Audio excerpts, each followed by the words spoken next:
अर्जुन एक मशहूर व्यापारी था। वो अपने बड़े से मकान में अपने बेटे राजू और पत्नी पूजा के साथ रहता था।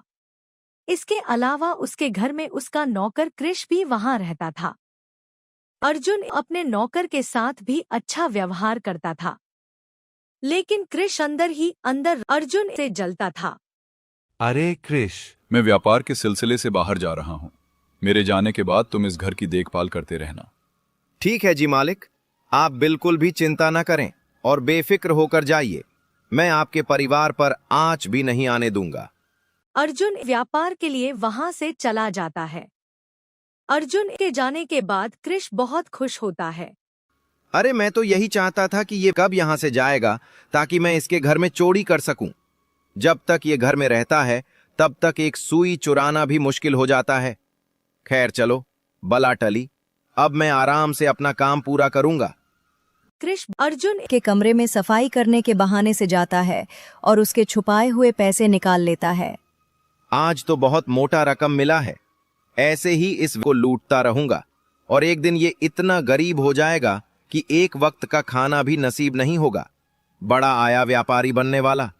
उसने पैसे लिए और चुपचाप वहां से निकल गया और सबकी नजरों से बचते हुए एक जंगल में जाता है। मैं अपनी मंजिल पर पहुंच गया जहां मैं अपना खजाना छुपाता हूं। अब उस पैसे को भी यही छुपा देता हूं ताकि कोई भी इन पैसों को ढूंढ न सके और मेरी दौलत सुरक्षित रहे। कृष ने जमीन से एक घड़ा निकाला जिसमें बहुत सारे पैसे और चुराए हुए गहने रखे हुए थे। ये धन मैंने अपने अच्छे दिन बनाने के लिए रखे हैं और ये सब चुराया हुआ धन है। सबसे ज्यादा तो मैंने राजू के घर से चुराया है और आज तक उसे भनक भी नहीं लगने दिया है। अब ये सारा धन मैं यही छुपा देता हूं। उसने संदूक को फिर से जमीन में दबा दिया। अब ये सुरक्षित है। अब मुझे यहां से जाना चाहिए, वरना कोई देख लिया तो परेशानी खड़ी हो जाएगी। उसके बाद कृष वहां से जाने लगता है। शाम होते ही अर्जुन व्यापार से घर लौटता है। अरे भाई कृष, मेरे जाने के बाद यहाँ सब ठीक तो था ना? कोई परेशानी तो नहीं हुई? नहीं मालिक, यहां तो सब ठीक है। अगर कोई दिक्कत हो भी जाती तो मैं था ना, यहां पर कुछ भी गलत नहीं होने देता। अरे हाँ, कृष, एक तुम ही तो हो जिस पर मैं आंख बंद करके भरोसा कर सकता हूँ, वरना आजकल कौन भरोसे के लायक है। अरे मालिक, वो सब छोड़िए, आप बताइए आपका व्यापार कैसा रहा? व्यापार तो बहुत अच्छा रहा, लेकिन सारे पैसे उधार में रह गए। लेकिन दिक्कत की कोई बात नहीं है, जल्द ही सारे पैसे मिल जाएंगे। मालिक आप चिंता ना करें, अगर व्यापारी ने आपके पैसे नहीं लौटाए हैं तो मैं खुद जाऊंगा उससे पैसे लेने। अरे नहीं कृष, जिससे सौदा हुआ है वो बहुत अच्छा आदमी है। वो 1-2 सप्ताह में हमें सारे पैसे लौटा देगा। उसने कहा है अगले मंगलवार को पैसे लेने आ जाना। और अभी मैं बहुत थक गया हूं। इतनी दूर का सफर है कि मेरे बदन में दर्द हो गया है। मैं अभी थोड़ा आराम करना चाहता हूं। ठीक है मालिक, आप आराम कर लीजिए, मैं भी अपना काम कर लेता हूं। अर्जुन आराम करने चला जाता है। अगली सुबह अर्जुन हिसाब करने के लिए पैसे निकालता है, लेकिन उसमें पैसे कम होते हैं। ये देखकर अर्जुन चिंतित हो जाता है और अपनी पत्नी को आवाज देता है। सुनती हो जरा, यहां तो आओ। पूजा उसकी आवाज सुनकर कमरे में आती है। क्या हो गया जी, आप इतने चिंतित क्यों हो? कल मैंने 10,000 रुपए अलमारी पर रखे थे, लेकिन इसमें से केवल 9,000 ही है। बाकी का 1,000 मिल नहीं रहा। क्या तुमने पैसे निकाले थे?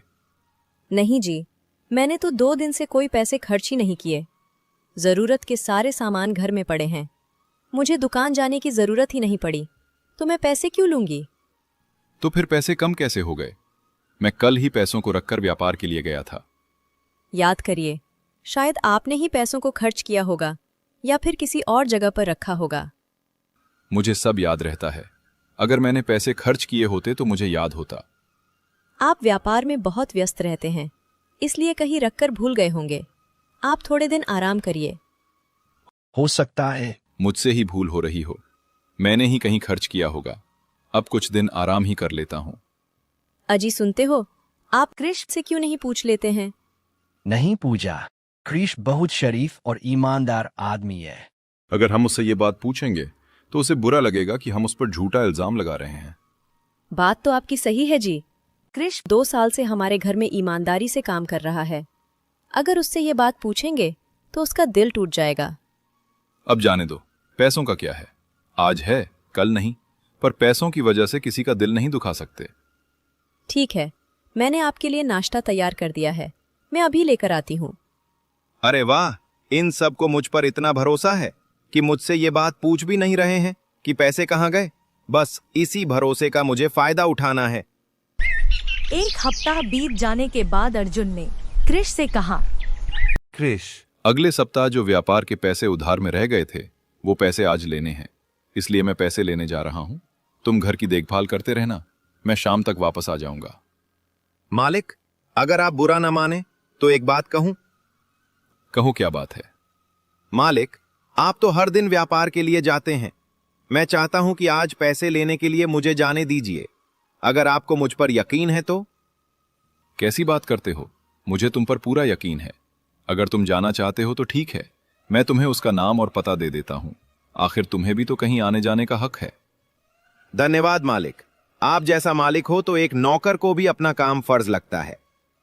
अब जल्दी जाओ, वरना वो कहीं दूर जाने वाला है, तुम्हारे जाने से पहले कहीं निकल न जाए। कृष व्यापारी से पैसे लेने के लिए निकल पड़ा। अर्जुन भी कितना पागल है। मुझ पर भरोसा करता है, उसे पता नहीं आज उसकी जिंदगी तबाह होने वाली है। कृष व्यापारी सूरज के घर पहुंच गया। सूरज ने उसे देखा और पूछने लगा, अरे भाई, कौन हो तुम और कहां से आए हो? जी, मैं कृष हूँ। मैं अपने मालिक अर्जुन जी के पैसे लेने आया हूँ। अरे कृष, तू? अरे भाई, कब से तुझे देखना चाहता था। तुझे पता है, अर्जुन तुझे बहुत अच्छा मानता है और हर समय तेरी तारीफ करता है। मेरे मालिक तो हैं ही इतने अच्छे, मैं उनका नौकर हूं, फिर भी मुझसे बहुत अच्छे से पेश आते हैं।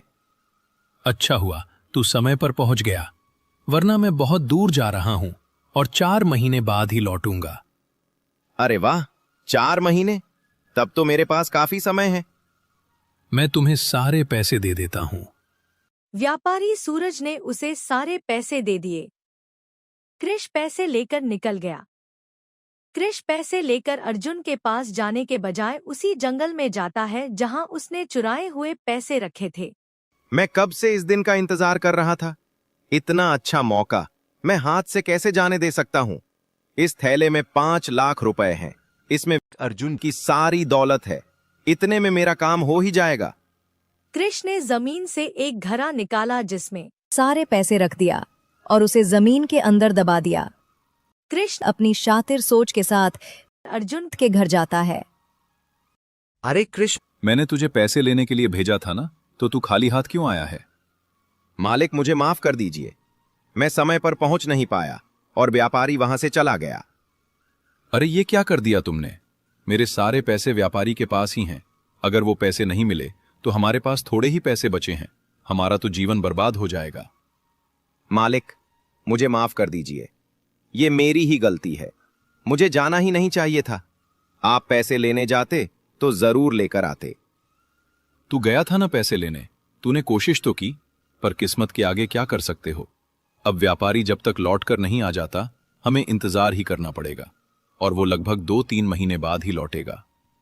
अर्जुन का जीवन अच्छे से चल रहा था, लेकिन अचानक उसका बेटा राजू बीमार हो जाता है।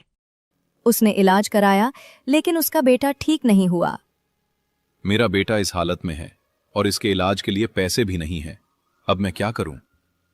अजी सुनते हो, राजू की तबीयत बिगड़ती जा रही है। अगर जल्दी इलाज नहीं कराया तो उसकी हालत और खराब हो जाएगी। क्या करूं?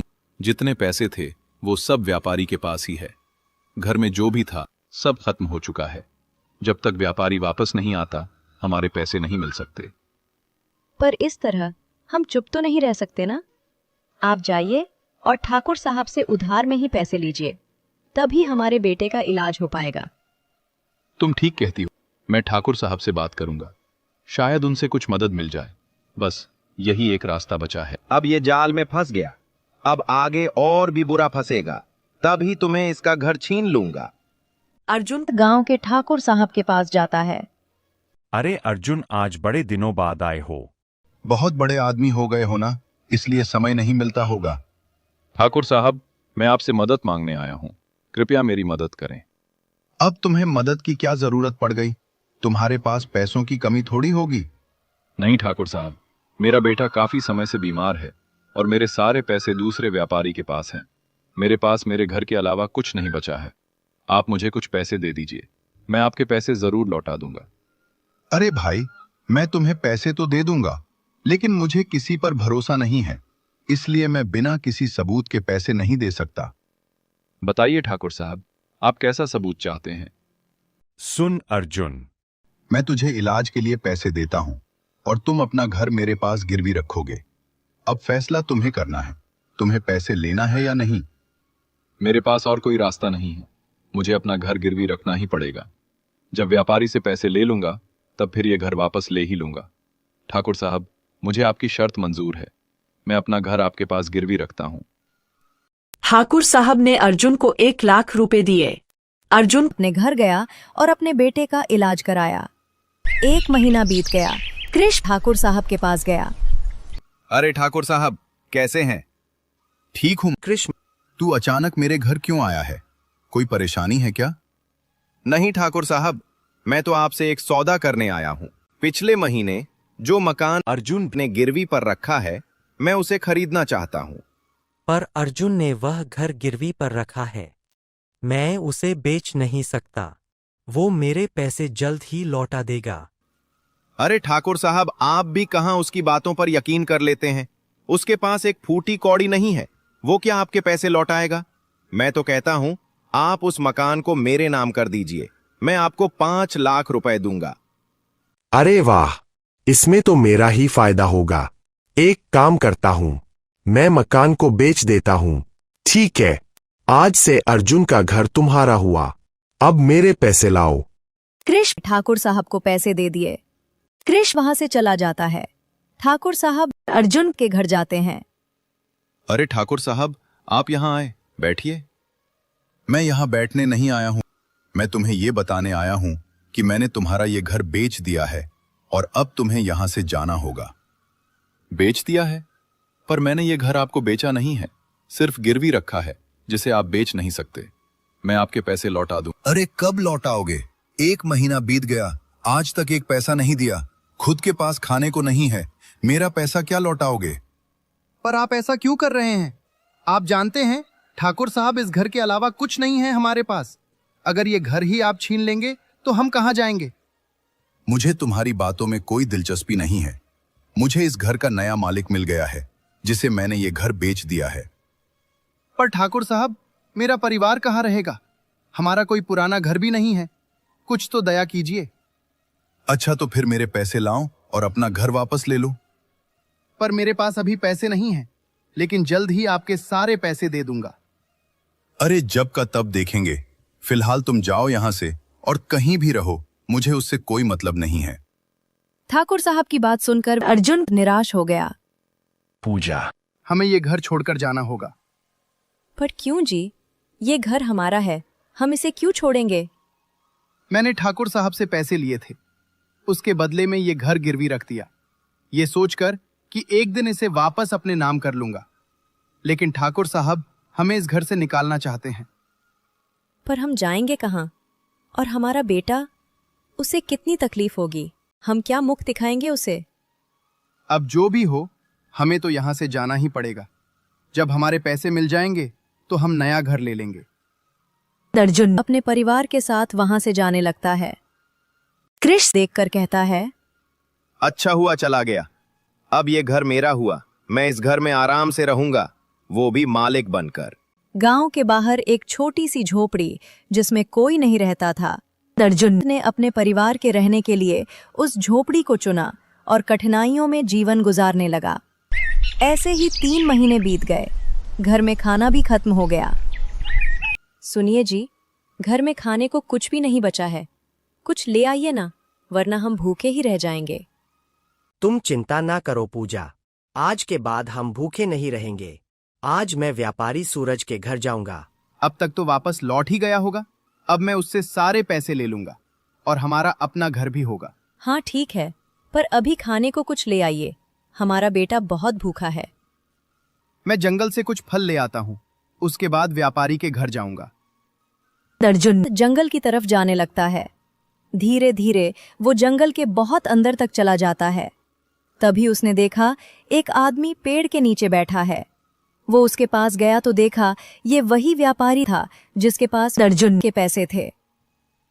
अरे सूरज भाई, तुम यहाँ इस जंगल में क्या कर रहे हो? क्या बताऊं, मेरी पत्नी बहुत बीमार है, उसके लिए कोई जड़ी बूटी लेने आया हूं। सोचा थोड़ी देर आराम कर लूं। मेरी भी हालत बहुत खराब हो गई है। मेरे सारे पैसे तुम्हारे पास रह गए और मेरा जीवन बर्बाद हो गया। मेरा घर भी मुझसे छिन गया। अरे ये क्या बोल रहे हो? मैंने तो तुम्हारे सारे पैसे लौटा तो दिए थे। तुम्हारा नौकर मेरे घर आया था, मैंने उसे सारे पैसे दे दिए थे। अगर तुमने सारे पैसे दे दिए थे, कृष्ण ने मुझसे झूठ क्यों बोला? शायद वो तुम्हारे साथ धोखा कर रहा होगा। क्या तुम जानते हो अभी तुम्हारा नौकर कहाँ है? हमने अपना घर छोड़ दिया तो शायद वो भी अपने घर चला गया होगा। पर तुम तो व्यापार के लिए जाने वाले थे ना? हाँ, यही इरादा था, लेकिन मेरे जाने से पहले ही नाव छूट गई और मैं जाने में नाकाम रहा। अच्छा, तुम कृष्ण ने मुझसे झूठ क्यों बोला? अब तो पता लगाना ही पड़ेगा। अर्जुन और व्यापारी सूरज अर्जुन के घर के पास जाते हैं। उसने देखा कि कृष्ण उसके घर में है और बड़े शान से खड़ा है। अच्छा, तो इसने मुझे धोखा दिया और मेरा घर भी हड़प लिया। अब इसे इसकी जुबान में समझाया जाएगा। हाँ अर्जुन, मैं तेरे साथ हूं। अब बताओ क्या करना है? सबसे पहले हमें इसके खजाने तक पहुंचना है। इसने जितने भी पैसे छुपाए हैं हमें वो हासिल करना होगा। उसके लिए हमें इस पर नजर रखनी होगी। अगले दिन कृष्ण अपने छुपाए हुए खजाने को देखने के लिए जाता है। अरे वाह, ये पूरा खजाना मेरा है। मैं बस इसे देखने आया था कि ये सुरक्षित है या नहीं। अब मुझे यहां से चलना चाहिए। कृष्ण वहां से चला जाता है। इधर अर्जुन और सूरज छुपकर उसे देख रहे थे। तो इसने यहां छुपाया है सारा खजाना। अब इसकी तो खैर नहीं। अर्जुन ने जब जमीन से घड़ा निकाला और देखकर चौंक गया। अरे, ये गहने तो मेरी पत्नी के हैं जो कभी खो गए थे। इसका मतलब इसी ने सारी चोरियां की थीं। हाँ अर्जुन, यह कृष्ण तो धोखेबाज निकला। अब मुझ पर छोड़ दो, मुझे पता है क्या करना है। अगले दिन सूरज कृष्ण के पास जाता है। अरे, ये व्यापारी यहां क्यों आया है? कहीं इसे पता तो नहीं चल गया मेरे बारे में? अरे कृष, कैसा है तू? और अर्जुन कहाँ है? उससे थोड़ी जरूरी बात करनी है। वो अब यहां नहीं रहते। उन्होंने ये राज्य ही छोड़ दिया है। पता नहीं वो अब कहाँ रहते हैं। क्या उसने अपना घर भी छोड़ दिया? जी नहीं, उन्होंने अपना ये घर मेरे नाम कर दिया है। मैंने कई वर्षों तक उनकी सेवा की है और उनका वफादार भी रहा हूं, इसलिए इनाम में मुझे ये घर दिया है। ओह अच्छा, ऐसी बात है। तो फिर मेरा काम बनने से रहा। अब तो मुझे खाली हाथ ही जाना पड़ेगा। खाली हाथ ही जाना पड़ेगा? वैसे आप क्या लेने आए थे? अरे कृष्ण, मैं अर्जुन से इस घर के बारे में बात करने आया था। मैं इसे 10 लाख में खरीदना चाहता था, लेकिन अब अर्जुन नहीं है तो वापस ही जाना पड़ेगा। तुम तो इस घर को बेचोगे नहीं। अरे वाह, 10 लाख रुपए, मतलब हर तरफ से फायदा। एक काम करता हूं, इस घर को बेच देता हूं और कहीं दूर चला जाऊंगा। उसके बाद मुझे कोई पकड़ भी नहीं पाएगा। अरे साहब, क्यों नहीं बेचूंगा? आप मुझसे बात करिए। क्या सच में तुम इस घर को बेचोगे? अगर आप अच्छी कीमत देंगे तो मैं इस घर को जरूर बेचूंगा। ठीक है, मैं तुम्हें इस घर के बदले में 10 लाख रुपए दूंगा। मुझे ये सौदा मंजूर है। मंगल ने व्यापारी सूरज को घर के सारे कागज दे दिए। अब ये घर आपका हुआ। अब आप मेरे पैसे दीजिए। हाँ बिल्कुल, लेकिन पहले उनसे तो मिलो। तभी अर्जुन वहां आ जाता है और उसके साथ 2 सिपाही भी होते हैं। अरे मालिक, आप यहाँ? हाँ, मैं यहाँ। और मैंने तेरा असली चेहरा देख लिया है कि तू कितना वफादार है। मैंने हमेशा तुझे अपना समझा और तूने मेरे ही घर में चोरियां की। मालिक, मुझे माफ कर दीजिए। मुझसे बहुत बड़ी भूल हो गई। आइंदा कभी ऐसी गलती नहीं करूंगा। हाँ, मैं तुझे माफ तो कर दूंगा, लेकिन पहले तुझे अपने किए की सजा देना भी जरूरी है। इसलिए मैंने सिपाहियों को अपने साथ बुला लिया है। अब हवालात में अपनी गलतियां गिनते रहना। 2 साल अंदर रहोगे तो सारी अकल ठिकाने आ जाएगी।